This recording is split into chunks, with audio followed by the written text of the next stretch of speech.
Así de que no se me desesperen mucho, eh, mientras tienen unos 5 minutos para que se relajen, se desestresen. No sé si vienen de clase, muy probablemente tuvieron alguna otra sesión antes de la mía. Entonces, relájense 5 minutos, vayan al baño, tomen agua o lo que tengan que realizar y en un momento más iniciamos, ¿ok? Ok, profe, gracias. No, de que gracias a ustedes, chicos. Gracias a ustedes.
Muy bien, pues me parece que de hecho ya estamos todos, si no es que la mayoría del grupo.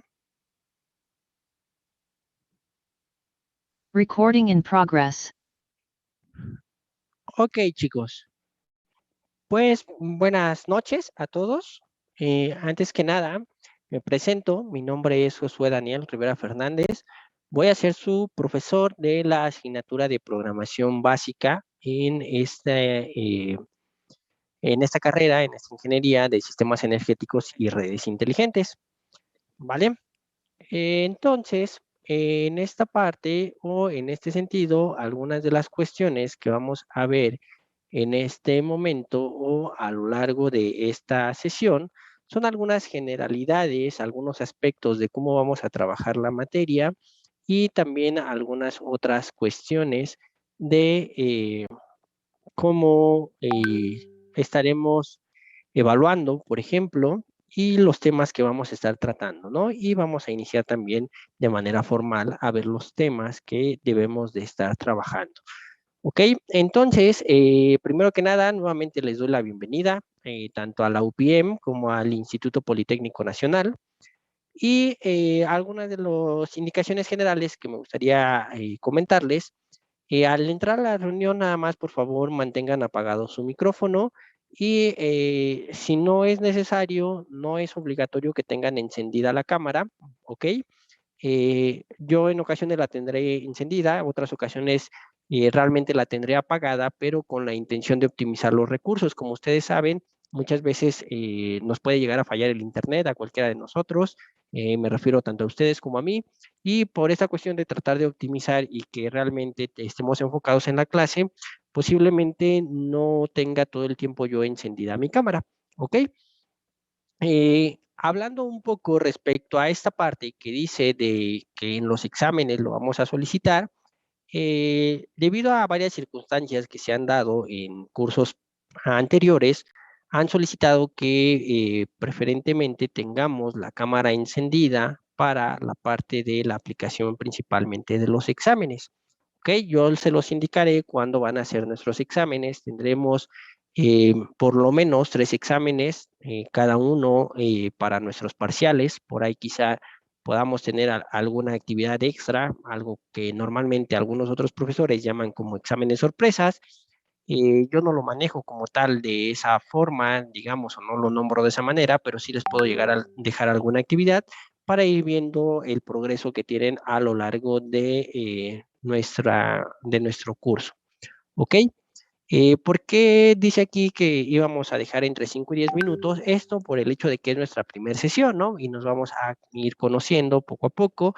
Sin embargo, para las siguientes reuniones, las siguientes sesiones, solamente serán 5 minutos los que tendremos de tolerancia. Y esta parte, lo que quiero que quede claro, es que esa tolerancia me refiero al hecho de iniciar nuestra sesión o iniciar de manera formal la clase, ¿vale? Realmente ustedes pueden acceder en cualquier instante, en cualquier momento de la clase, a la reunión que se va a estar generando, a las ligas que vamos a estar mandando para las clases en Zoom. ¿Ok? Ustedes pueden ingresar en cualquier momento, nuevamente les repito, nada más por favor con el micrófono apagado para no interrumpir la sesión, sobre todo a sus compañeros que están escuchando, tomando notas o revisando lo que estamos viendo, ¿vale? Para no causar alguna distracción.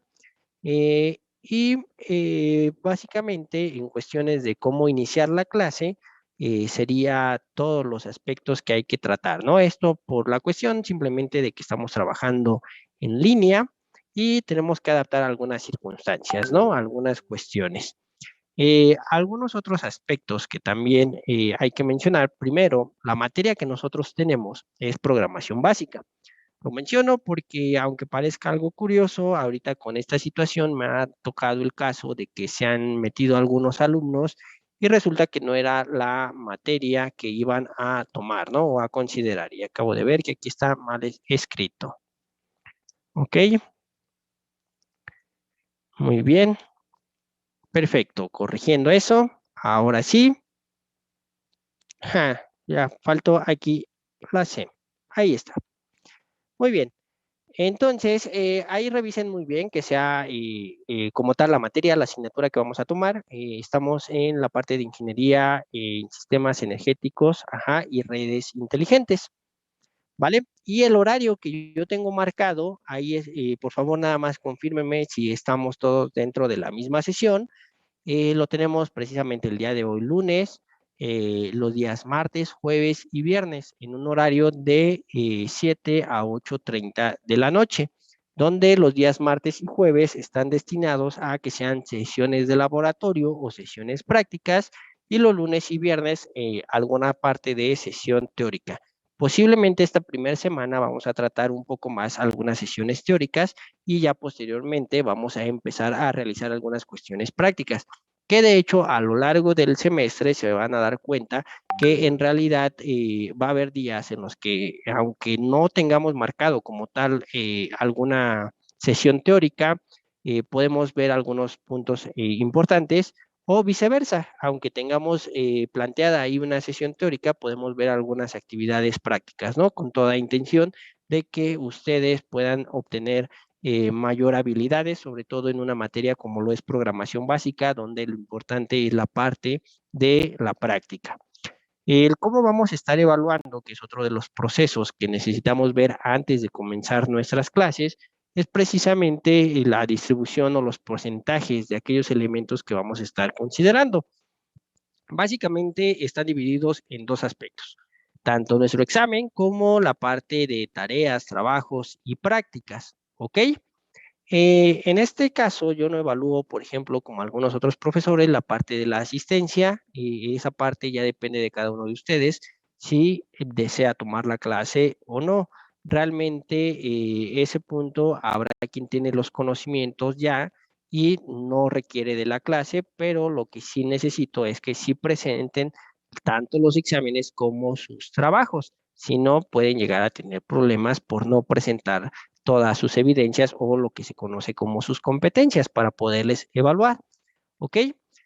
¿Tienen alguna pregunta, alguna duda hasta este momento respecto a nuestro horario de clases, así como la parte de la forma en cómo vamos a evaluarlo?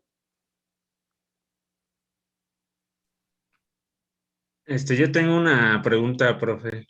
Adelante, Brandon. Gracias. El martes y jueves que menciona el laboratorio, la verdad no me queda todavía muy claro exactamente qué hay de diferencia entre lunes y viernes, ahorita que estamos, bueno, me imagino que cuando estamos presenciales, sí va Ajá. a notarse la diferencia, pero ahorita que estamos virtual. Claro, ¿no? Sobre todo, como dices, en presencial, lógico, pues de entrada va a cambiar, me imagino que el aula, ¿no? De trabajo que nos asignen, si es que llegamos a tener clases presenciales ya en este semestre.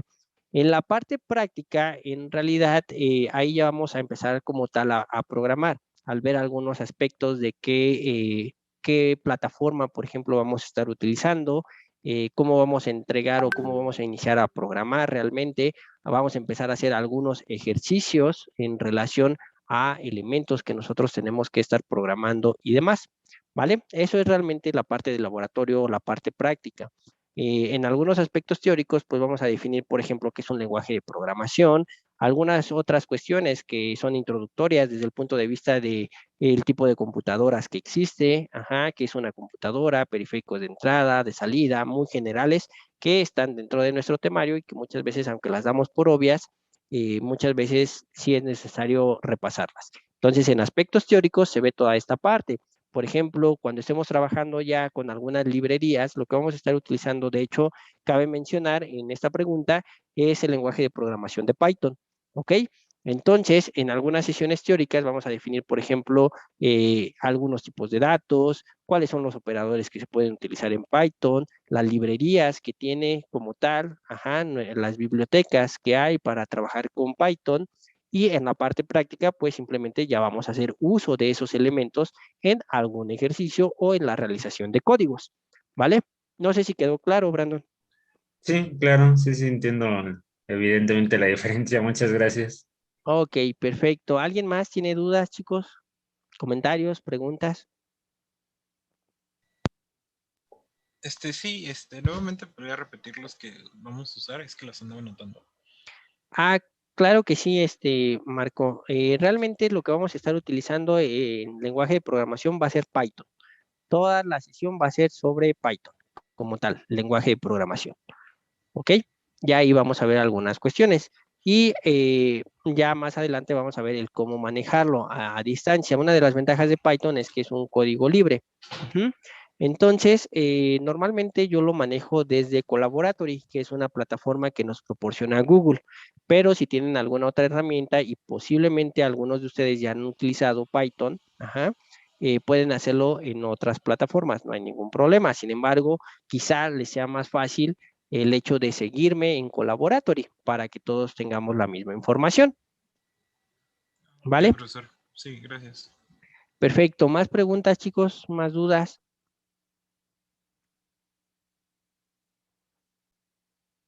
Ok. Bueno, parece que no hay más preguntas o dudas. Eh, Quienes ya han estado en el Politécnico a nivel medio superior sabrán que normalmente la forma de evaluar está dividida en lo que son parciales. El semestre está dividido en 3 parciales. Quienes es la primera ocasión que están dentro del Instituto Politécnico Nacional, voy a explicar más o menos a grosso modo a qué consiste o a qué se refiere con estos parciales. Aquí realmente yo he dividido las unidades que tenemos que ver por medio de los parciales, ajá, pero no se casen con el hecho de que forzosamente en un parcial vamos a ver esas herramientas y o esas unidades o esos temas y en el segundo parcial los que menciona ahí que es la unidad 3 y 4 y para el tercer parcial la unidad 5, ¿no? Puede ser que se combinen, depende de los tiempos, depende de cómo avancemos realmente y del proceso que ustedes vayan teniendo como grupo. Algo que yo les comento a mis alumnos es que no me interesa tanto su evaluación o la calificación. ¿En qué sentido? El valor numérico. Lo que a mí me importa es que ustedes aprendan y por lo tanto puede haber temas en los que nos enfoquemos más o duremos más tiempo viéndolos para que ustedes los puedan tener más claros y que posiblemente les sea de mayor utilidad por el ámbito de la carrera en la cual ustedes están, que es sistemas energéticos y redes inteligentes, y habrá temas que posiblemente los veamos de manera muy general. Ahorita vamos a ver cuál va a ser el mecanismo para decidir en qué temas nos vamos a enfocar más, ¿ok? Respecto a los parciales, quienes todavía no han trabajado dentro del Politécnico, esto está con base en nuestro calendario escolar, que ustedes lo pueden descargar directamente de la página del Politécnico. Realmente lo que se hace es que el semestre están marcados aquí, por ejemplo, el inicio, ajá, y el final del mismo. Pero lo que nosotros tenemos, bueno, el final en realidad sería hasta acá, ¿no? Porque esta parte ya sería de algunas evaluaciones que se nombran de exámenes de título de suficiencia o los famosos ETS que mencionan los alumnos, ¿ok? Y aún los profesores también llegamos a darles ese nombre. Aquí normalmente nosotros tenemos 3 días siempre para poderles evaluar cada uno de los parciales. Lo que se pide es como de manera que ustedes vayan teniendo un progreso dentro de la información o de la manera en que van trabajando, reportarles cierto tiempo el cómo están trabajando y poder dividir las unidades para que no sea tan pesado en un único examen, ¿no? Toda la información. Esa básicamente es la idea de trabajar por parciales. En algunas otras instituciones se trabaja por módulos, por bloques, ajá. Y en este caso, más o menos cada mes o mes y medio es que se dividen estos parciales para las diferentes evaluaciones. Esto quiere decir, y con base a nuestro calendario, que posiblemente dentro de un mes aproximadamente, en la semana del 13 al viernes 17 o del 20 al 22, estaremos teniendo nuestro primer examen departamental. Dentro de nuestra evaluación y todas las prácticas que realicemos a lo largo de este tiempo son las que van a evaluarse. Sin embargo, algo que también debo de mencionarles es que en el sistema únicamente, bueno, el sistema para que ustedes vean sus calificaciones es el SAES.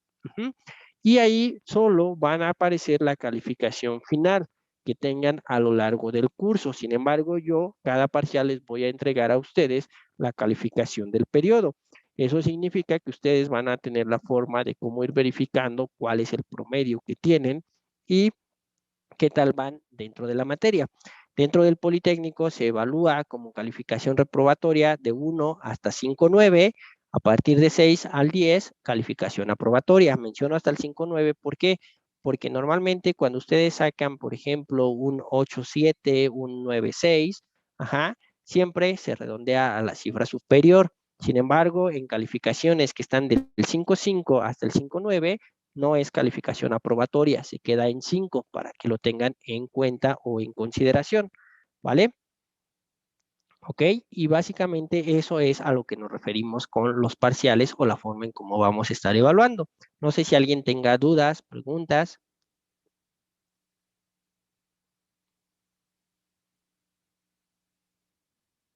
Creo que no, profe. No, Muy bien. profesor. No, profe, estoy bien. Muy bien, perfecto. Los temas, a grosso modo, de nuestro temario son fundamentos de programación, la unidad 1, unidad 2, vamos a empezar a hablar lo que es el control de flujo de un programa. En la unidad 3 hablamos de subprogramas, rutinas o algunas funciones también. Y en la unidad 4, tipos estructurados y archivos, para que en la unidad 5 terminamos con algunas aplicaciones ya directamente de lo que es el lenguaje de programación, ¿no? En este caso, nuestro lenguaje de programación de Python. Como tal el temario, no sé si ustedes lo tengan, yo tengo como tal todo el programa desglosado aquí, toda la información que pudieran necesitar o trabajar, y dentro de este archivo existe alguna bibliografía básica que les sugieren para que tengan en consideración y revisar esos libros o esas herramientas y puedan complementar lo que se ve en clase, ¿no? Son los libros en los cuales también nos vamos a estar basando precisamente para nuestras reuniones o nuestras clases, ¿ok? Otra de las cuestiones que quiero mencionar antes de que comencemos de manera formal con nuestros tópicos o con nuestra clase ya como tal, es que vamos a estar trabajando con la plataforma de Classroom para estar conectados, al menos durante todo el tiempo que sea la clase de manera virtual. ¿Ok? Mientras no sean clases presenciales, lo vamos a trabajar de esta manera. Y para ello necesito que accedan a el sistema de Classroom. Por lo tanto, yo me imagino que algunos de ustedes ya los han utilizado. Sin embargo, me gustaría preguntar, ¿quién de ustedes no ha trabajado nunca con Classroom? Yo, profe. Yo, yo nunca he trabajado con Classroom. Muy bien, perfecto. Lo pregunto para que podamos entonces nosotros ver cómo vamos a acceder a esta plataforma. Realmente la plataforma es muy sencilla, es muy básico lo que tiene y eso nos permite que sea muy amigable con los usuarios. ¿Ok? Entonces, ¿cómo accedemos a Classroom? Únicamente coloquen en su buscador, ahí directamente ustedes coloquen Classroom y les va a aparecer lo primero, el Classroom de Google. Classroom es una plataforma o un entorno que nos proporciona Google para tener la gestión de diferentes clases o salones virtuales. En este caso, ustedes ahí pueden tener todas las materias que precisamente pueden tener mientras su profesor lo maneje desde esa plataforma. Hay otras plataformas como el Moodle, por ejemplo, pero a mí se me hace, creo, para ustedes más sencillo la parte de trabajar con Classroom. Y otra de las cuestiones es que está ligado a su Drive. Entonces, pues pueden guardar la información ahí, compartirla y es un poco más sencillo, ¿no? En ese sentido. Por eso es que la utilizo. Una vez que ya hayan colocado ahí en su buscador Google Classroom o Classroom Google, lo que les va a aparecer es un cuadro, una pantalla muy semejante a esto. ¿Cuál es la única condición para que puedan utilizar Classroom? Que tengan una cuenta de Gmail. Entonces, una vez que ustedes acceden desde su buscador con su cuenta de Gmail, lo que ustedes tienen son unos iconos acá en la parte superior derecha, una que es para observar todas las aplicaciones que tienen por parte de Google y la otra es un símbolo de más que este nos da dos opciones. Una de ellas es unirse a una clase y la otra es crear una clase. En su caso, como alumnos, le van a tener que dar en unirse a una clase. Una vez que hagan eso, les va a aparecer el cuadro y les va a decir con qué cuenta están ustedes dados de alta o con qué cuenta accedieron a Google. Una vez que tengan eso, verifiquen que va a ser la cuenta con la que van a ustedes estar trabajando. Y eso quiere decir que el correo que aparezca ahí es con el cual vamos a estar también en comunicación. Si requieren cambiarlo, lo pueden hacer desde este momento ahí, pero manejen el correo que van a utilizar para nuestras reuniones, por favor. Posteriormente viene un apartado que les dice código de la clase. Y ahí les dice, pide el código de la clase a tu profesor e introdúcelo aquí. ¿Cuál es ese código? El código que nosotros tenemos para nuestra materia de programación básica es el siguiente. Se los voy a colocar también en el chat para que ustedes puedan tener acceso a la clase y se puedan dar de alta en este momento. ¿Ok? Y una vez que ya puedan darse de alta, a mí me va a aparecer aquí a todos los alumnos. Por ejemplo, aquí ya tengo a todos los que se han conectado, ¿no? Entonces, quienes no habían trabajado con Classroom pueden darse cuenta que en realidad no es muy complejo y se pueden agregar ya a la clase, por favor, ¿vale? Me espero que ustedes se conecten a nuestra clase virtual, por favor. No sé si quedó claro para las personas que no lo han trabajado. ¿Vale? Y si pudieron entrar, actualmente nada más tengo 19 alumnos, eso quiere decir que aún no se han inscrito todos. Sé que tengo, no sé si es uno o dos estudiantes que están como oyentes, entonces también les pido de favor que se incorporen, ya sea que estén como oyentes o que lo estén recursando también. Por favor, ingresen a nuestra clase en línea y también nada más lo único que yo les pido es que entreguen todos los trabajos, ¿no? Y las actividades, aunque estén como oyentes. Es el único requisito que les voy a solicitar, ¿vale? Muy bien. Entonces voy a esperar un poco más para que terminen de unirse las personas que hacen falta aquí. Y mientras tanto, otra de las cuestiones que me gustaría verificar es precisamente mi lista de grupo, ¿ok? Yo tengo inscritos en este grupo 29 personas y más las personas que me hace falta anotar en la lista porque estén como oyentes o porque estén recursando la materia, que si me lo permiten, al final de la clase pudieran esperarse un momento y revisamos esa parte. Por lo tanto, si ustedes están como oyente o recursador y no los menciono ahorita, no se preocupen, nada más espérenme hasta el final, ¿ok? Entonces, en ese sentido, los que yo tengo en mi lista es a Alejandro Bryan. Voy a mencionar solo un apellido y nombre, ¿ok? Arrieta Oscar, Bernal Fernando, Casas Braulio, perdón por, nunca había escuchado el apellido, Casasanero, ¿es correcto? José, no sé si está conectado. Ok, bueno, ya lo verificaremos después. Está Cervantes Karina, Chávez Jorge, Cruz, ¿es Yapne o Yahvé? Ahí también, nada más si me pueden decir, ¿no? Por favor, para no equivocarme en su nombre. Tenemos también a Díaz Héctor, Esquivel Alexander, Esquivel Yasmín, Flores Brandon, González José, González Vega Brandon. También tengo a Licona Viridiana, Medel Héctor, Mendoza Linda, Montes de Oca José, Ocaña Stephanie, Ortigosa Verónica, Pantoja José, Pineda Nicolás, Rivera Marco, Santiago Stephanie, Tobar Luam, Vaca Silva Karina y Varela García Alejandra. ¿Quién de las personas que está ahorita en la reunión y que no está como oyente o recursador no mencioné dentro de mi lista? A todos los mencioné. Ok, Uriel. ¿Tú estás como recursador, Uriel, o es la primera vez que cursas programación? Pues me cambié de carrera, bueno, el semestre pasado me tocó herramientas computacionales con usted. Ok, con razón el nombre se me hacía conocido. Sí, pero no Ok. sé si haya como problema o no sé. No, nada más checa ahí la cuestión directamente ahora sí que en control escolar, lo de tu cambio de carrera, ¿vale?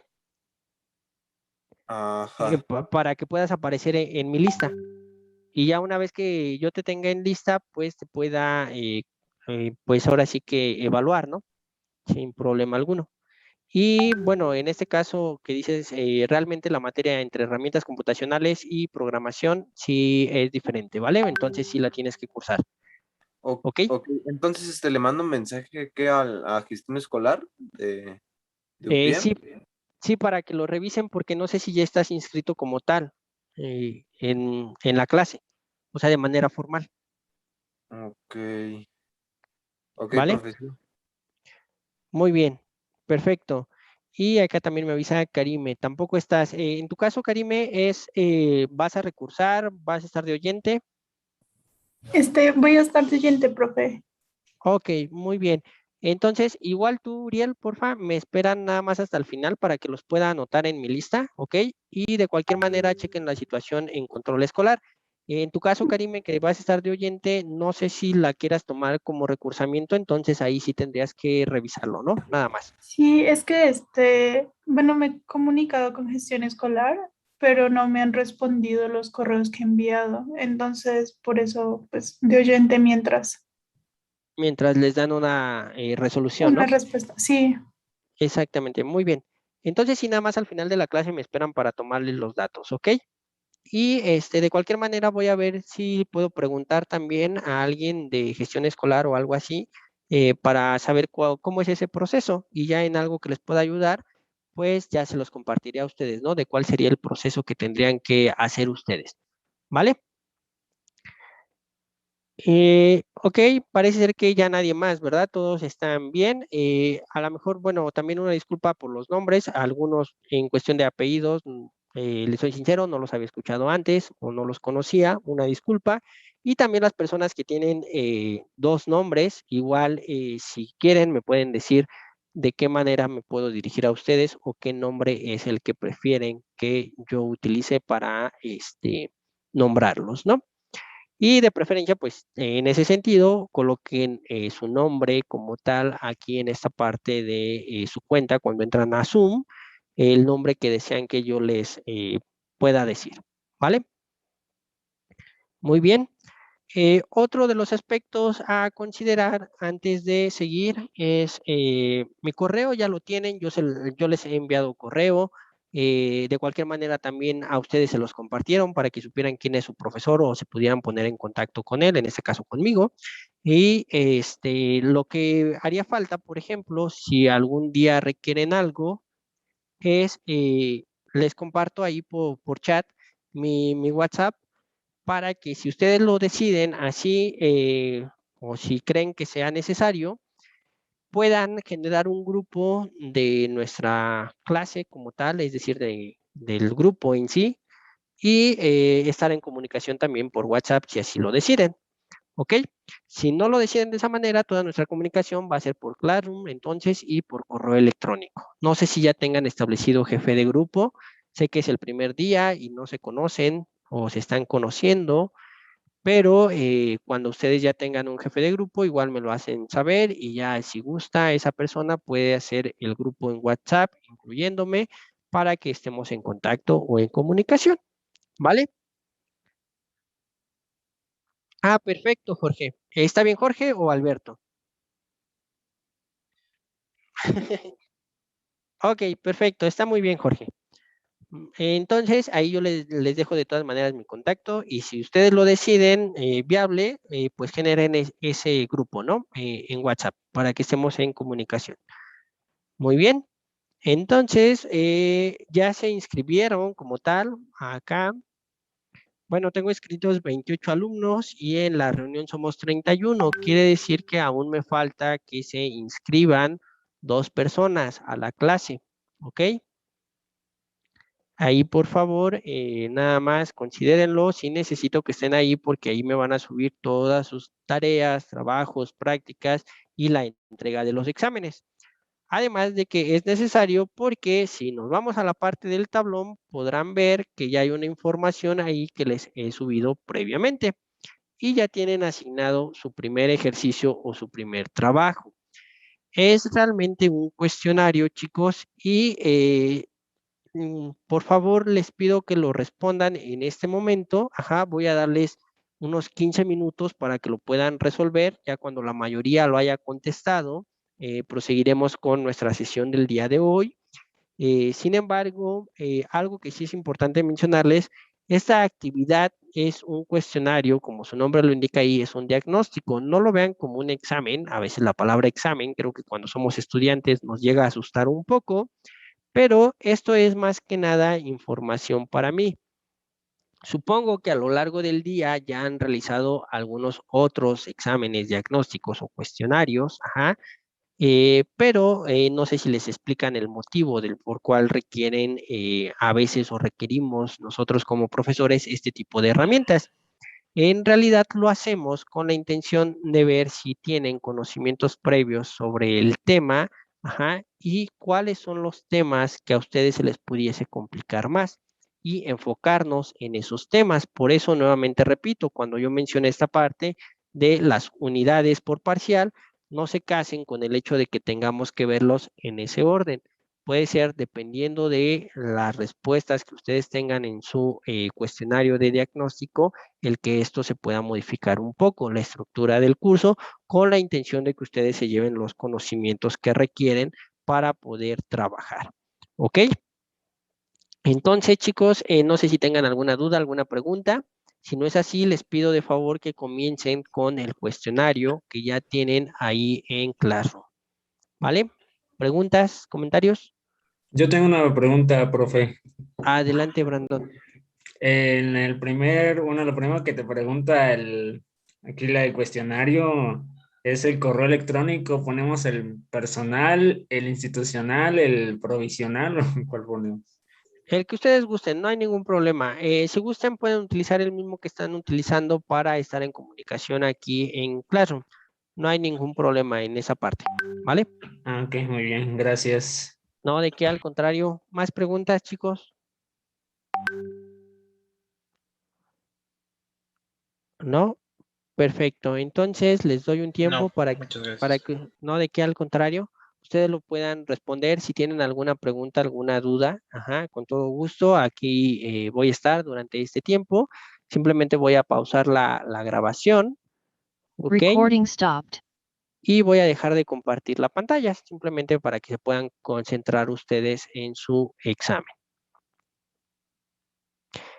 Que recuerden, como es diagnóstico, algo que sí me gustaría mencionarles para que no se preocupen, no tiene valor en cuestión de su evaluación final en el semestre o en el curso. Por lo tanto, sí les pido que sean completamente honestos en la información que colocan ahí.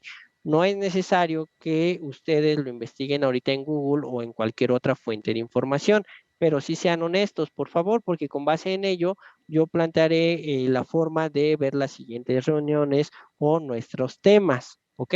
Por eso les pido que sí sean honestos y no se preocupen, no tiene peso dentro de su evaluación, ¿ok? Ok, profesor, entonces el correo dijo que era el personal, ¿verdad? ¿O el institucional? El que ustedes gusten, no hay ningún problema, Ok, gracias. ¿vale?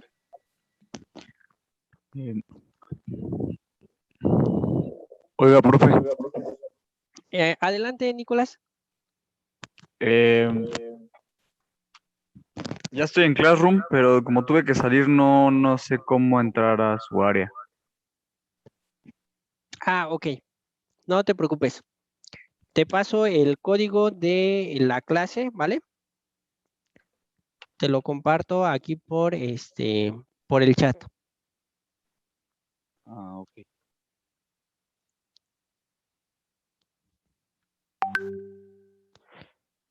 O bueno, no sé si yo te entendí mal, te refieres al hecho de que ya has utilizado Classroom previamente, pero no Ah, estás inscrito a mi materia.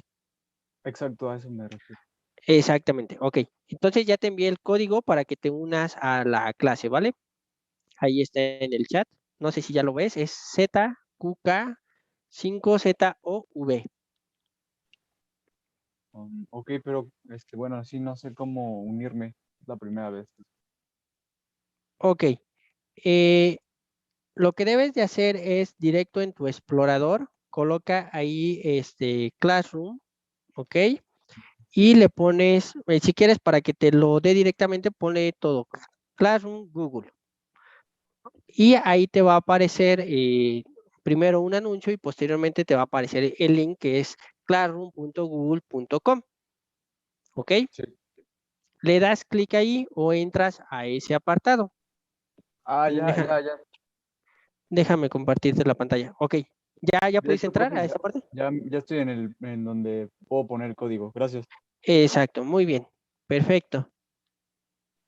Ok, gracias, profe. No, de qué, al contrario, chicos, para eso estamos.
A quienes amamos el café, nos unen muchas cosas.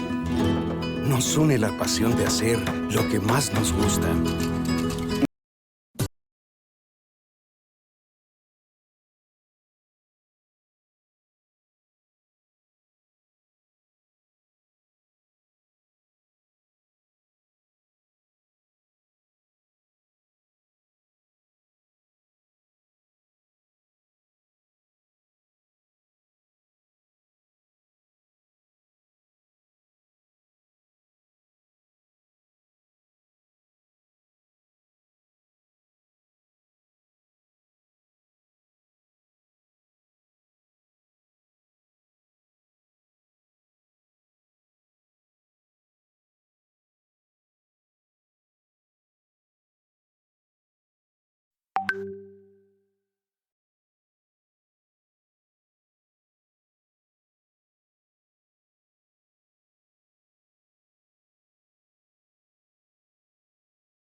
Muy bien, chicos, pues me parece que ya la gran mayoría ha contestado el examen. Ajá. De cualquier manera, tienen el transcurso de la clase para poder terminarlo. Entonces, vamos a continuar con nuestra sesión del día de hoy y ahora sí, de manera formal, iniciar nuestros Recording in temas. progress. Muy bien. Entonces, lo primero que vamos a ver, o el primer tema a tratar para nosotros es los fundamentos de la programación. ¿Ok? Antes de continuar, me parece que no les comenté en mi caso parte de mi formación. Soy ingeniero mecatrónico, posteriormente hice una maestría en ingeniería electrónica y terminé recientemente mi doctorado también en comunicaciones y electrónica. Entonces, parte de la programación, pues la he manejado desde mi formación inicial, desde la parte de mi formación en licenciatura y la he aplicado en diferentes elementos de cuestiones de programación, ajá, para la investigación, tanto en mi investigación de maestría como en la investigación de doctorado. ¿Ok? Entonces, si algún momento también tienen algunas dudas, preguntas, con todo gusto en lo que les pueda apoyar, ustedes díganmelo. ¿Vale? Cuando nosotros hablamos de lo que es el fundamento de la programación, primeramente tenemos que hablar de lo que es una computadora. Ujú. De manera general, una computadora puede ser analógica o puede ser digital. Ajá. En sí, una computadora, si nos vamos a una definición muy elemental o muy básica, es algún sistema que ejecuta una instrucción u una operación. Y esto nos permite que nosotros tengamos computadoras tanto analógicas como digitales, sobre todo en el ámbito ya de lo profesional. Nosotros podemos encontrar algunas máquinas, me refiero a algunas cuestiones mecánicas en el proceso y sobre todo en el área de o en la ingeniería en energéticos, ajá, muchas de las máquinas que se manejan pueden ser de forma analógica, donde tienen algunos indicadores, como son en este caso, las agujas o los galvanómetros, y mostrar cierta información con base en la entrada de datos. Y lo más común que nosotros conocemos, pues son las computadoras digitales o un sistema de cómputo digital. No se vayan con el concepto de una computadora, va a ser la computadora de escritorio o una computadora portátil. Ajá. Desde el punto de vista de la ingeniería, depende mucho de la aplicación o el uso que se le da a esta herramienta o a este sistema de cómputo. Un sistema de cómputo, como les mencionaba, vuelvo a repetirlo, es el que nos permite generar o ejecutar, mejor dicho, alguna tarea o alguna instrucción. Ujú, o instrucciones que se vuelven en tareas.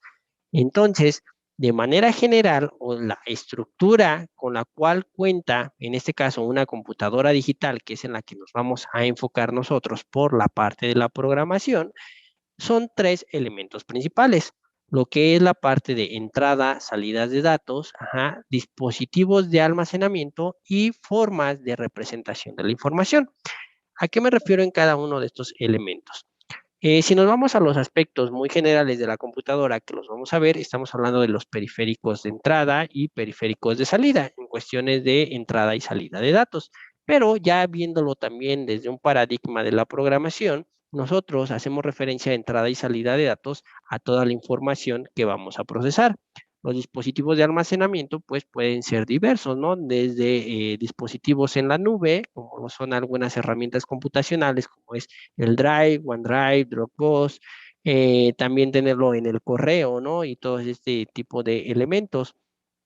O también en dispositivos o hardware donde nosotros podemos estar trabajando, que serían básicamente algunos memorias portátiles, ¿no? Algunos discos duros también para guardar la información o directamente en el equipo de cómputo.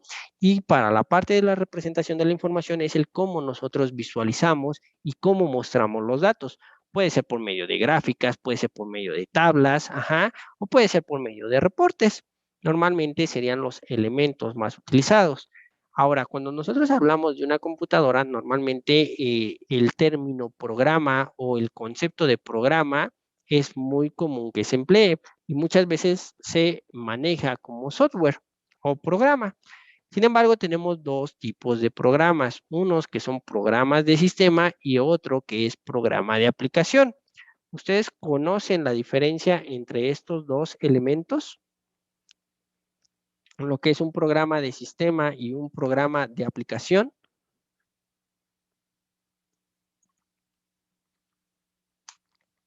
¿Alguna idea?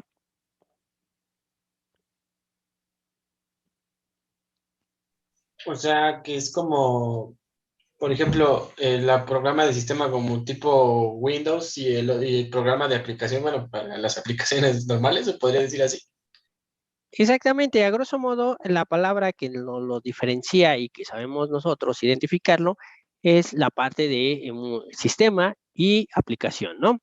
Aplicación a lo mejor estamos más en constante con esa palabra, con esa frase, ya cuando hablamos de aplicación puede ser una aplicación móvil o también todas las herramientas computacionales que tenemos en un sistema de cómputo, ¿no? Como lo es el Office, toda la paquetería que nosotros tenemos o todos los software que normalmente utilizamos en un equipo de cómputo, hacemos referencia a una aplicación.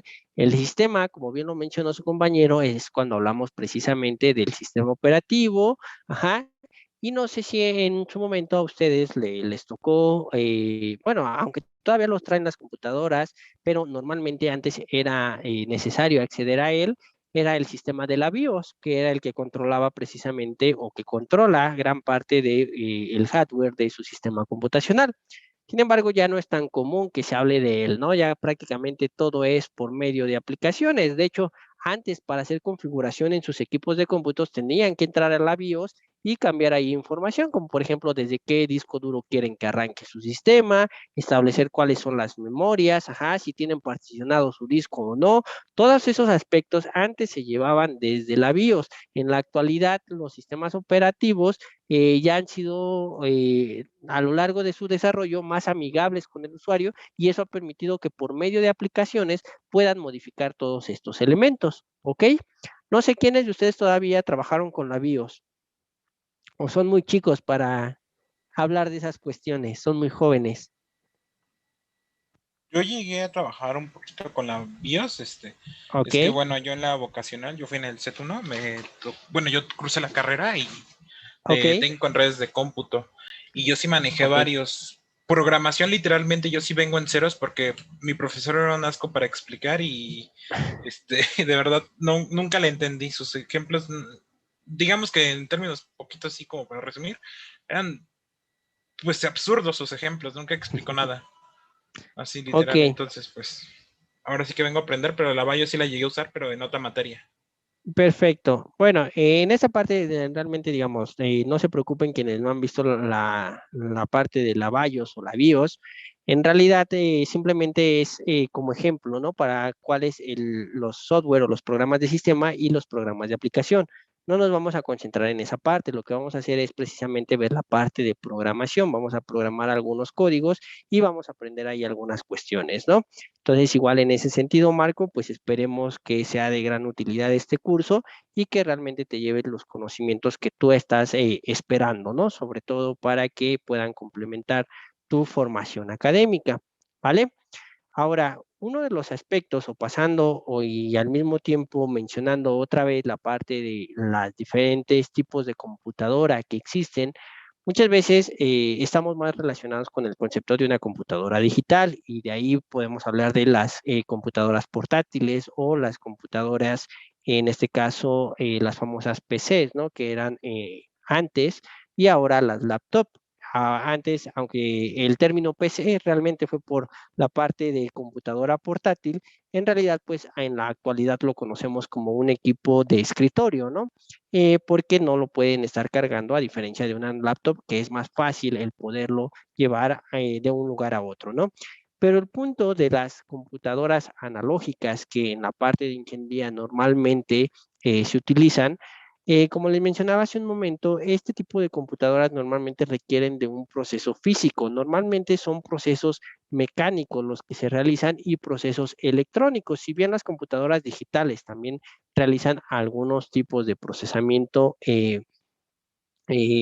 electrónico, eh, estos están más relacionados con la parte de las computadoras analógicas. Y un ejemplo es este que tenemos acá. De hecho, digo, a lo largo de la historia, con base en todo lo que se ha ido desarrollando, el avance tecnológico, las primeras formas de programar, por ejemplo, no sé si a ustedes les llegó a tocar que escucharon que alguien les mencionó lo que eran las tarjetas perforadas, que era la forma en cómo se trabajaba antes. Ahí se generaba el código. Lo que hacían era que tenían realmente una tarjeta y en la tarjeta, así como los exámenes, ¿no? De opción múltiple, que ustedes podían ir marcando ciertos espacios y con esos espacios, en realidad, lo que se tenía era que se iba formando un patrón. Entonces, cada uno de esos patrones tenía un significado, una semántica. Ajá. Eso se refiere a la semántica, que ya lo vamos a ver posteriormente dentro de la programación. Y esa semántica era interpretada por algún equipo mecánico. Ajá. Normalmente este tipo de cuestiones se utilizan mediante algunos sistemas fotónicos, es decir, mediante instrumentación que tiene ahí algunos LEDs para poder identificar dónde se tiene el hueco en la tarjeta perforada o en el caso de los exámenes, dónde está la respuesta, ¿no? Que ustedes han marcado. Y los procesos que se realizaban, en este caso, no eran directos o no son directamente. En realidad son procesos en donde se tienen valores transformados en señales o magnitudes físicas que pueden variar. Y esas magnitudes físicas, aunque no se ve muy claro la imagen, aquí normalmente se veían mediante un galvanómetro, el cual es una aguja que dependiendo de la intensidad o el nivel, pues estaba cambiando, ¿no? En la actualidad la gran mayoría de las pantallas ya son digitales, ya aparecen los valores numéricos y para la entrada de los datos normalmente era mediante algunas perillas, que si ya somos más estrictos en la parte de mencionar el nombre correcto de esto, normalmente era mediante potenciómetros o resistores, ¿no? La introducción de la información. Algunos también era por medio de cuestiones capacitivas o inductivas, pero de manera general casi se utilizaban más algunas cuestiones de resistores. ¿Ok?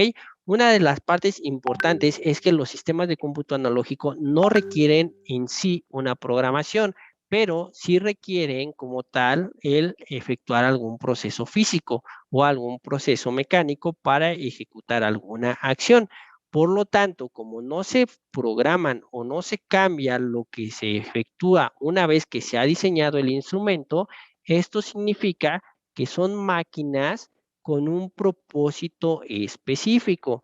Quiere decir que el fin con el cual eran diseñados o son diseñados, porque en la actualidad, aunque de menor manera, pero se siguen utilizando realmente las computadoras analógicas, se efectuaban o se efectúan para trabajos muy particulares o muy en específico. ¿Alguno de ustedes pudiera mencionar algún ejemplo de una computadora analógica? Y de hecho una de ellas es muy utilizada.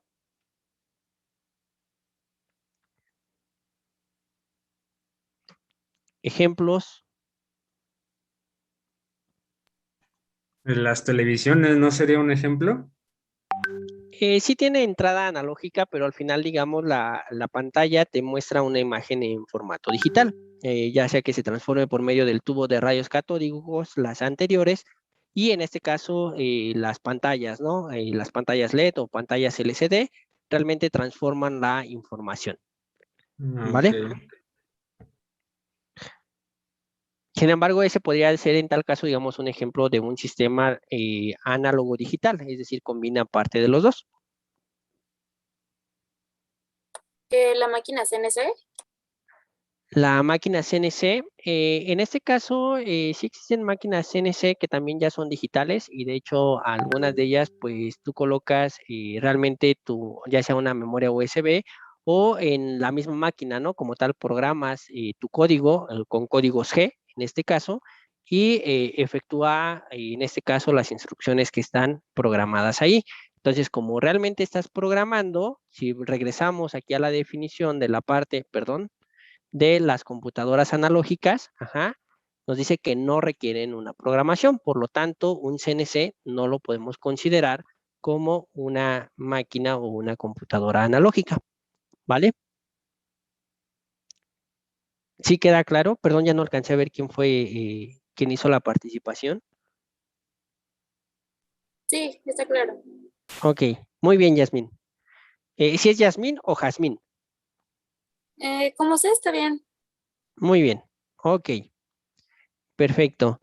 Entonces, esa es la diferencia, ¿no? No olvidemos esa parte. No requieren de una programación. En realidad, lo que requieren es algún sistema mecánico o un proceso físico para trabajar. Entonces, en ese sentido, uno de las computadoras analógicas que hasta en la actualidad se utiliza y es realmente muy cotidiano, posiblemente ustedes tengan alguno, son los relojes analógicos.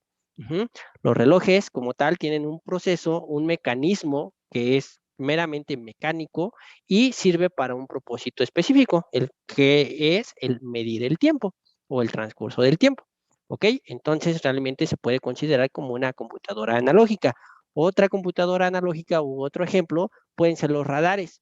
Los radares normalmente, son de manera analógica porque reciben señales electromagnéticas que son transformadas, mediante dispositivos electrónicos al interior del radar como tal y transmite la información o en este caso puede verse en dónde está realmente ubicado algún elemento, ¿no? Principalmente submarinos, barcos o aviones, ¿vale?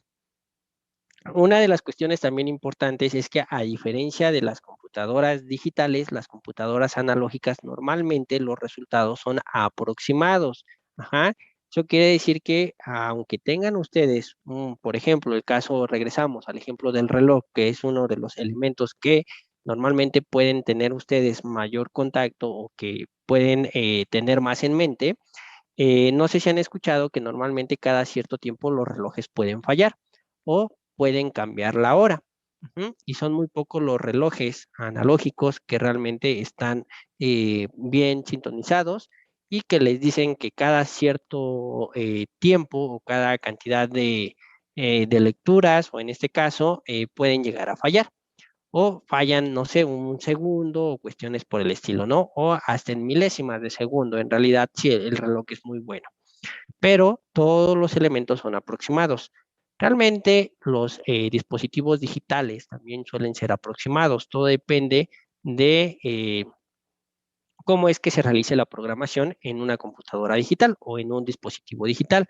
Sin embargo, la aproximación es mucho mejor en sistemas digitales por la parte de la resolución que se puede utilizar. En la actualidad, los equipos de cómputo pueden procesar gran cantidad de datos o de información y por ello es muy común encontrar equipos de cómputo digitales con una gran precisión. En el caso de las computadoras, como mencionábamos, analógicas, que se dedican a fines muy específicos, normalmente miden temperatura, sonido, movimiento, viento, tiempo, o sea, variables meramente físicas, si se dan cuenta. Y de hecho aquí estaba el ejemplo, ¿no? A los radares y comunicaciones analógicas o ondas de radio, ¿vale? No sé si alguien tenga preguntas, dudas, ¿queda más claro esta parte? Normalmente es algo que no se nos explica o que no conocíamos, ¿no? Realmente la parte de una computadora analógica, pero realmente pues son dispositivos o elementos que sí existen. ¿Ok? ¿Comentarios? ¿Todo bien? Todo bien, profe, gracias. Perfecto. Ahora pasemos a la parte de las computadoras digitales. En este caso, a diferencia de las computadoras analógicas, y ya lo mencionamos, en este caso sí se requiere una programación para algún fin en específico. Entonces, dependiendo de esa programación, es la especificidad que se da para nuestro recurso o para nuestro algoritmo o el sistema que se esté programando. ¿Esto qué quiere decir? Que una computadora es de propósito general, puede resolver diversos problemas, no solamente un problema. Pero eso va a depender mucho de la programación que ustedes hagan en el equipo de cómputo o en la computadora y con ello lo vuelvan de lo general a lo específico, ¿vale? O pueden resolver más de un problema a la vez, entonces puede ser una combinación de estos elementos, ¿no? La precisión, como lo mencionábamos, es mayor, ya que proveen la respuesta muchas veces de manera correcta a algún problema en específico. Claro está, con base en los recursos que se tenga y en la precisión que se pueda lograr, porque depende del tipo de dato que se esté utilizando. una de las cuestiones muy importantes es la cantidad de almacenamiento que se tiene en una computadora digital. Y normalmente este tipo de elementos, pues nosotros los conocemos a nivel comercial, a nivel científico, a nivel educativo y muy seguramente algunos de ustedes en el ámbito de la parte del entretenimiento, como son las famosas computadoras gamer, ¿no? Que las computadoras gamer realmente también son muy importantes o han sido de gran utilidad en el ámbito científico y educativo, sobre todo en la parte del procesamiento científico, para la parte de algunas cuestiones de machine learning o de deep learning, por los GPUs, que no sé si ustedes han escuchado hablar de ellos o si los conocen. Eh, Dentro de la estructura como tal, realmente así a grosso modo, un sistema computacional pues siempre va a tener un procesador, va a tener memorias, va a tener dispositivos de entrada y salida y dispositivos que permitan la interconexión entre estos elementos. No me voy a detener mucho en esta parte porque realmente es algo que es muy básico en realidad, ¿no?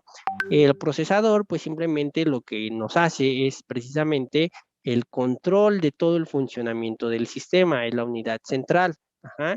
Normalmente se tiene un zócalo para ese proceso, aunque aquí, en este caso, lo que yo les coloco es una tarjeta madre de una computadora de escritorio, ajá, que puede variar ya en la actualidad por los tamaños con la parte de las computadoras, por ejemplo, la laptop o algunos de los puertos. Me pareció interesante colocarles esta imagen porque considera varios de los elementos o de las tarjetas, ¿no? Y algunas de ellas posiblemente ustedes ya no las conocen o no las han llegado a ver. De hecho, por ejemplo, la batería, normalmente tienen una batería de pila, que esto era muy utilizado precisamente en la parte del BIOS o del BIOS, y normalmente esto se utiliza precisamente para el reloj que tienen incorporadas las computadoras, aunque en la actualidad ya no se utilizan tanto este tipo de sistemas, ¿ok? Y como tal, si se dan cuenta, tenían un chip o en este caso, un dispositivo, un circuito integrado que precisamente ya estaba programada con toda la información, en este caso, toda la información del sistema operativo. Se tienen diversos elementos, ¿no? Como son las tarjetas de audio, puertos USB, que en la actualidad son más conocidos, y actualmente me parece que el más común es el puerto tipo C, si no me equivoco, y antes existía el puerto VGA, que tenía esta forma, que era, si no me equivoco, era de 25 pines, y el VGA, que era de esta otra forma, ¿no? Que este es muy común también todavía con algunos monitores, aunque estos se han ido reemplazando por los conectores HDMI, ¿no? En la actualidad.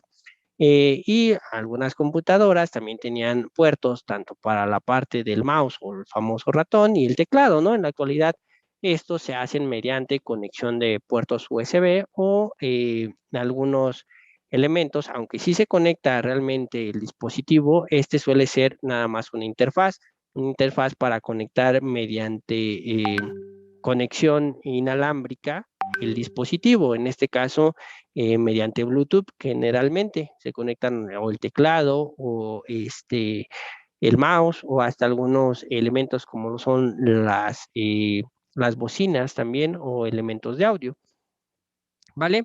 Pero realmente los puntos esenciales es el procesador, que es el que se encarga de hacer toda la parte de los procesos dentro del equipo de cómputo. Las memorias, donde se almacena la información, recuerden que hay memoria RAM, memoria ROM. La memoria RAM es la que conocemos como una memoria volátil. Esto quiere decir que de forma aleatoria va a estar guardando la información en las celdas que tiene disponible, pero una vez que termine el proceso, se inicializa nuevamente la memoria RAM y toda la información que tenían, si no fue almacenada, se elimina de su sistema computacional, a diferencia de la memoria ROM, que en esta memoria ustedes pueden almacenar y dejar de guardada la información que ustedes requieren, ¿no?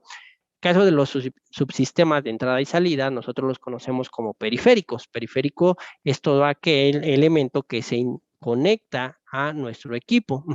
Y los subsistemas de interconexión realmente son aquellos elementos que nos proporcionan esa comunicación entre el procesador con las memorias o con los dispositivos de entrada y salida. Aquí esta imagen es de una computadora de escritorio que posiblemente ya es muy viejita, pero es interesante porque se pueden ver realmente varios de los periféricos que nosotros estamos hablando. En este caso, los periféricos, nosotros hablamos de cómo poder introducir los datos al equipo de cómputo mediante, puede ser información de discos, mediante USB, mediante unidades ópticas que pueden ser externas o pueden ser incorporadas. En la actualidad, todo o la gran mayoría de los sistemas es mediante dispositivos USB. Sin embargo, se los platico así porque el día de mañana, cuando ustedes estén en la industria o estén ya desarrollándose a nivel profesional, se darán cuenta que habrá otro tipo de computadoras que posiblemente requieren de algunos otros elementos. Ajá. Y muchas veces se utilizaba antes lo que era la impresora, ¿no? Para mandar la información. En la actualidad no se ocupa tanto el hecho de utilizar la impresora. De hecho, por cuestiones ecológicas, se trata de que ya no se utilice tanto, ¿no? Este sistema para poder transmitir la información y todo sea de manera digital. En un equipo portátil, ajá, ya algo más reciente, algo que ustedes sí conocen, a lo mejor esto me van a decir, profe, usted me está hablando de la prehistoria, pero aquí sí ya estamos hablando de los años recientes. Ahora, en este caso, normalmente tenemos como una computadora portátil, la nombramos realmente a la laptop, ¿no? Como nosotros la conocemos, en donde esta tiene diferentes sensores, diferentes elementos como son las cámaras, algunos indicadores luminosos, tiene incorporado el teclado, la pantalla, ajá, pero a pesar de ello siguen siendo los periféricos donde nosotros introducimos los datos o donde visualizamos la información, ¿ok? ¿Alguien tiene preguntas, comentarios hasta el momento?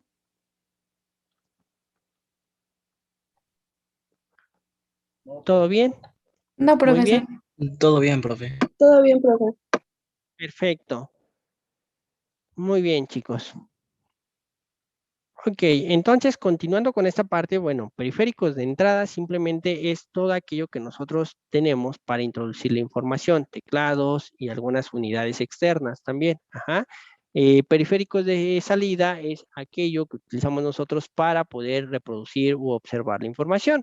Puede ser alguna pantalla, algún monitor externo, conectarlo a la televisión. En la actualidad se permite eso mediante algunos dispositivos tanto inalámbricos como también alámbricos, como lo es el HDMI.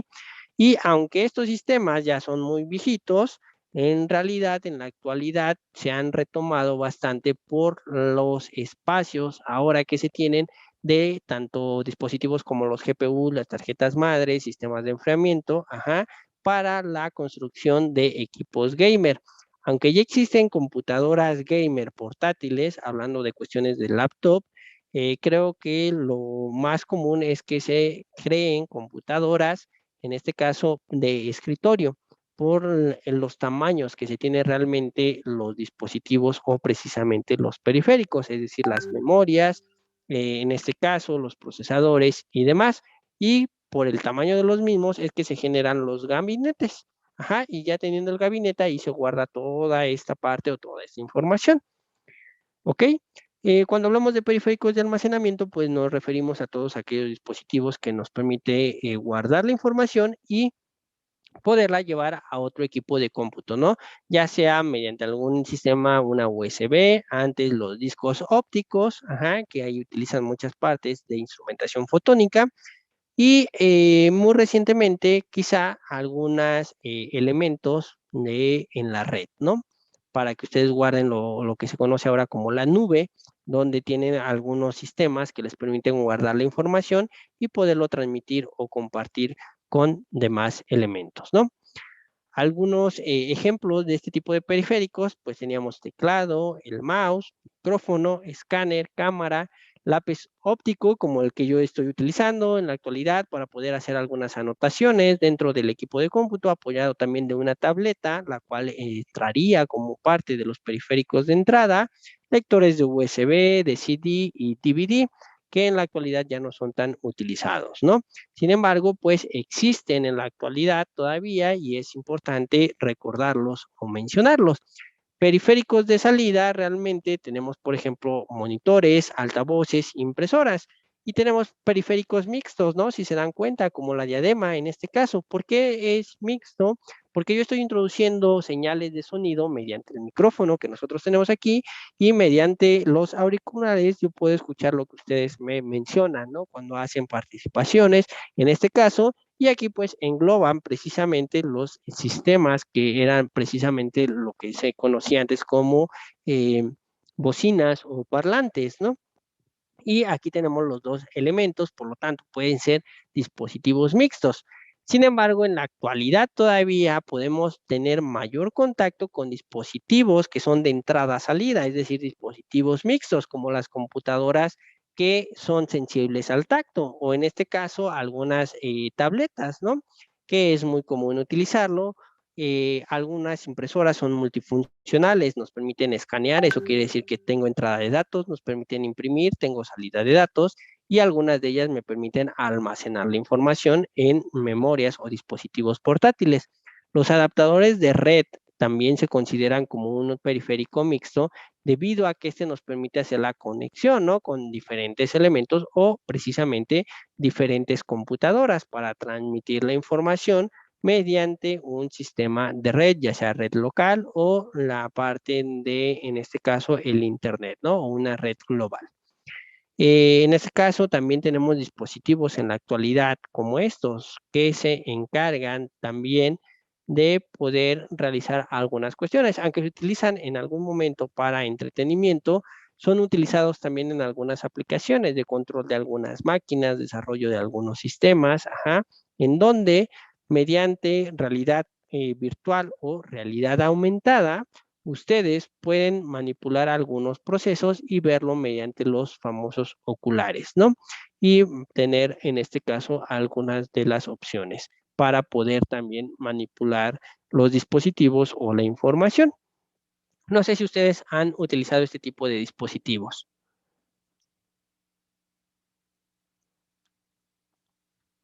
Yo sí, profe. Ok. Sí, profe. Muy bien, entonces me imagino que a algunos de ustedes pues sí les gusta el ámbito gamer, ¿no? Y todas estas cuestiones. Realmente son interesantes porque en la actualidad con la multidisciplinariedad de las cosas se pueden utilizar mucho en la ciencia y también en la parte de la enseñanza. Muchas veces algo que sí me gustaría hacer un pequeño paréntesis y mencionarles, chicos, es que la parte de la ingeniería nunca se vayan con la idea de que únicamente se puede aplicar en la industria. Muchas veces existe la posibilidad de que como alumnos nos encajemos o nos encasillemos solo con esa idea, pero las aplicaciones pueden ser múltiples dentro de la ingeniería, pueden aplicar desde la parte del área médica para el desarrollo de instrumentación, como la parte meramente, como lo mencionábamos, en la industria, o pueden colaborar también en algunas otras disciplinas, como la arquitectura, para generar algunos desarrollos o sistemas de información.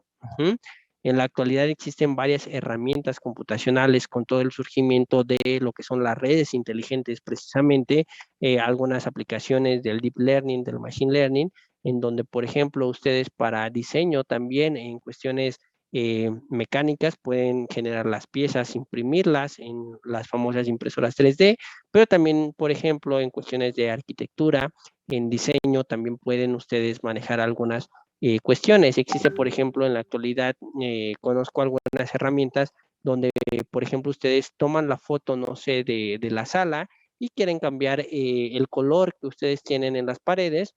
Entonces, algunas empresas les proporcionan esa opción, que puedan seleccionar la pared y el color que ustedes quieren para ver cómo es que lo podrían visualizar, o algunas empresas que se dedican a la parte de la venta de muebles o de inmobiliario, también les puede dar ahí información de cómo se podría ver su casa con alguna instalación de algunos muebles o algunos dispositivos. Y en el caso de ustedes, que es la parte de la programación, es precisamente todo lo que pueden ustedes generar con con el uso de algunas herramientas computacionales. Claro está que para que podamos llegar a toda esa parte, alguna parte de programación de redes neuronales, artificiales y demás, pues tenemos que ir paso a paso, ¿no? Entonces, para ello necesitamos ver las bases de la programación y posteriormente comenzar a generar algunos códigos y posteriormente ustedes a lo largo de la carrera aprenderán el cómo sintonizar esos programas con algún equipo o algún hardware para que el día de mañana desarrollen instrumentación y puedan generar todo este tipo de dispositivos que les menciono y se darán cuenta que las aplicaciones de la ingeniería, gracias a los avances tecnológicos, pues son muy amplias. ¿Ok? No sé si tengan dudas, chicos, comentarios. ¿Alguna pregunta? No, profesor, de hecho está bastante bien explicado. Muchísimas gracias. Ok, no, muchas gracias por el comentario, Marco. En realidad, aquí también en la presentación, ahí defino algunos conceptos de precisamente lo que es un disco duro, el disco duro externo, la memoria USB, el CD, el DVD. Sin embargo, no voy a profundizar, como les mencionaba, en este caso no es un curso como tal meramente para que veamos los sistemas de cómputos, es un curso de programación, pero sí es importante que ustedes conozcan los dispositivos y como tal, precisamente por ello lo incluí en las láminas, ¿no? Toda esta parte de estos elementos, ¿vale? Entonces ya con calma ustedes revisan esta parte. Yo les voy a subir como tal la presentación o todas las notas que tengamos para que después las puedan consultar y revisar con calma, sobre todo para este tipo de elementos, ¿no? Y por ejemplo, de hecho aquí les pongo algunos como es el disquete o la cinta magnética que en su caso realmente yo creo que ya no los llegaron a conocer o a ver. Es más, de hecho, hasta el disco duro, que son discos magnéticos, posiblemente ya no los llegaron a visualizar, porque en la actualidad son de estado sólido y tienen algunos procesamientos ópticos ahí para el funcionamiento. Aunque estos también se basan en principios ópticos, los sistemas de estado sólido, pues realmente ya son dispositivos embebidos, ¿no?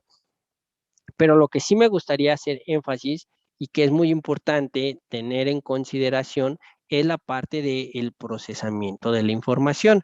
¿Por qué? Porque ustedes como programadores deben de saber cómo es que se va a procesar la información, cuál es el ciclo de vida de la información, desde la entrada de datos hasta el procesamiento y la salida de la información y también el almacenamiento de la misma.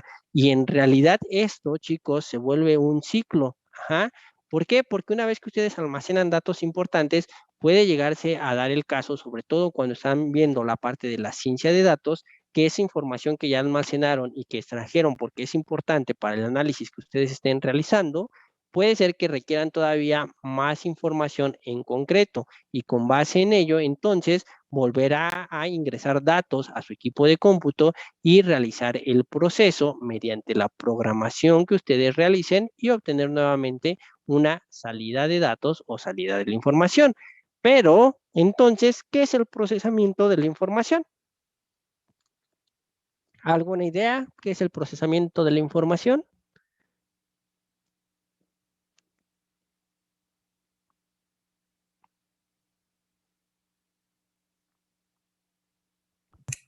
Pues creo que es como, cómo se va, bueno, cómo se va guardando, ¿no? Cómo la va, Ok. así que cómo la va, es como dice ay, se me fue. Veamos acá este diagrama, ¿vale? Ahí. No sé si alguien tiene algún otro comentario que quisiera complementar lo que dijo su compañero. Si no, chequen el diagrama y chequen en qué posición está la parte de procesamiento. Pues es como manipular y cambiar tal vez de editar, por así decirlo, la información, ya sea que, bueno, por lo que también entiendo, lo que veo en el diagrama, es que incluso Ok. tener información como en un programa, tal vez un archivo de Word o algo por el estilo, pasarlo tal vez a una impresión, finalmente estás manejando la información. Ok, perfecto. Aquí en esta parte, con lo que me voy a quedar es la parte de el procesamiento de la información, ¿no? Tú mencionaste ahí la palabra información. La parte de la impresora no la voy a tomar tanto porque esto es, digamos, de manera general el hecho de un sistema computacional, ¿ok? Pero sí es muy importante el que tú mencionaste datos o mencionaste información. Ajá. ¿Alguien más, chicos? Yo, puede ser que es como la interpretación que nos llega a nosotros de la información. Un ejemplo, Ok. como los profesores, ellos aprenden de alguna manera el tema y nos lo enseñan de Ok. otra. Ok, muy bien. De hecho, también es parte del procesamiento de la información. Aquí podemos complementar lo que mencionaba hace rato su compañero con lo que mencionó ahorita su compañera, el hecho de que ustedes pueden tener información que va a ser transmitida, ¿no? Y esa información alguien la tuvo previamente y la está transmitiendo o la está procesando, ¿vale? Entonces, sin hacer más información, el procesamiento de la información como tal o el procesamiento de los datos, desde el punto de vista informático, el concepto se refiere a la ejecución de diversas instrucciones, ¿ok? En el caso de los sistemas de cómputo se realizan por microcontroladores, microprocesadores, pero ¿a partir de qué? De un programa. Y es precisamente el cual nosotros tomamos toda esta información para concluir en esta parte. Ustedes van a generar ese programa, esa serie de instrucciones, o esa ejecución de instrucciones para ejecutar una acción. En este caso, si tomamos los ejemplos que dijeron sus compañeros, ahí mencionaron el procesamiento de los datos. ¿Cómo se procesan los datos? Mediante instrucciones. Lo que mencionaba su compañera ahora, cómo se transmite esa información con algo o alguien que ya tiene el conocimiento previo y lo va a transformar.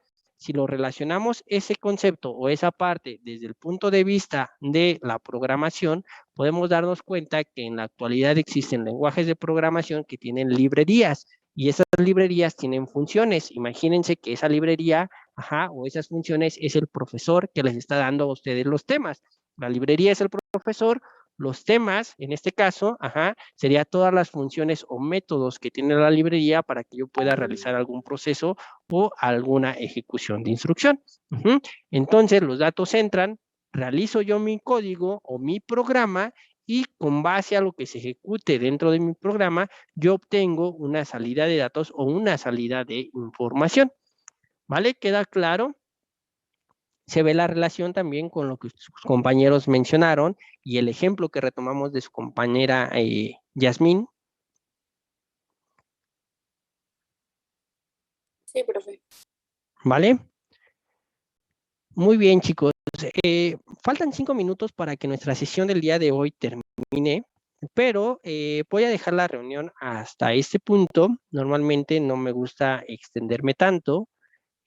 Para que ustedes, digo, desconozco si tienen otra sesión después de esta clase o si ya es la última, pero normalmente siempre procuro terminar mis clases entre 10 y 5 minutos antes de que termine la sesión programada, ¿no? Entonces, no sé si tengan preguntas, chicos, comentarios hasta este punto. ¿Vale? Creo que no, profe. ¿Todo queda claro? Sí, profesor. Sí, todo bien. Muy bien. Entonces, si no tienen preguntas, comentarios, alguna duda o sugerencia, por mi parte sería todo el día de hoy, chicos. Se pueden retirar. Les agradezco que se hayan incorporado